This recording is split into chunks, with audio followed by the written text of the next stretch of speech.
সব তীর্থ বারবার, গঙ্গাসাগর একবার।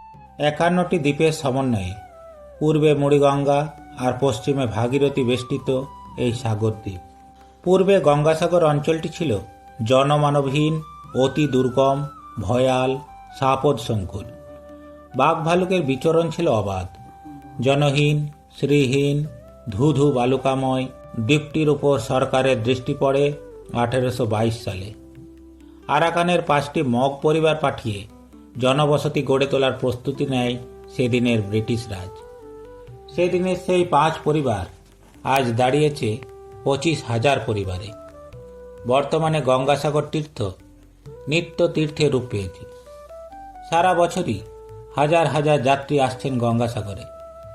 মঠ, মন্দির, আশ্রম ছাড়াও মেলা প্রাঙ্গণে গড়ে উঠেছে সার্কিট হাউস, সুদৃশ্য বাংলো, বহুতল বাড়ি, আধুনিক বিলাসবহুল হোটেল ইত্যাদি। এই সব সুরম্য অট্টালিকা তীর্থভূমির শ্রী বৃদ্ধি করেছে। তীর্থরাজ গঙ্গাসাগর মকর সংক্রান্তির পূর্ণলগ্নে স্নান ও গঙ্গার পূত বাড়িপানে বিখ্যাত। 10টি অশ্বমেধ যজ্ঞের ফল এক গঙ্গাসাগর স্নানে নিষ্পন্ন হয় বলে মহর্ষি নারদ জানিয়েছিলেন পঞ্চপাণ্ডবকে। পৌষ সংক্রান্তি হল উত্তরায়ণ সংক্রান্তি বা মকর সংক্রান্তি। এই উত্তরায়ণের শুভ সূচনাই হল দেব সাধনার পথ, মোক্ষের পথ। তাই পৌষ সংক্রান্তিতে 3 একর জায়গা জুড়ে বসে গঙ্গাসাগর মেলা। গড়ে ওঠে হোগলার ঘর, দোকানপাট, চেহারা নেয় এক বিশাল মেলার। লক্ষ লক্ষ তীর্থযাত্রী আসেন সারা ভারত, এমনকি বিদেশ থেকেও স্নানের জন্য। আসেন বিভিন্ন ধরনের সাধু মহাত্মারা। গঙ্গা ও সাগরের মিলনতটে অর্থাৎ মোহনায় মকর সংক্রান্তির ভোর হতে না হতেই স্নান শুরু হয় পুণ্যার্থীদের। কপিল মুনি কঠোর তপস্যায় সিদ্ধিলাভ করে স্থানটিকে পবিত্র করে তোলেন। এই কপিল মুনি কর্দমের পুত্ররূপে আবির্ভূত হন। পিতৃ উপদেশ পালনে মা মনুদুহিতা দেবভূতিকে যোগ, বৈরাগ্য, মীমাংসা তত্ত্ব প্রভৃতি জানাবার পর কপিল মুনি আশ্রম ত্যাগ করে গভীর তপস্যার জন্য পাতালের আশ্রমে বসবাস করতে থাকেন।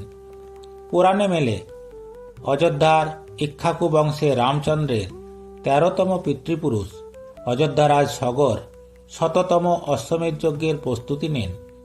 রাজা অসিতের 2 গর্ভবতী পত্নী নিজ নিজ পুত্রের রাজত্ব নিশ্চিত করতে একজন অন্যজনকে বিষ প্রয়োগ করেন।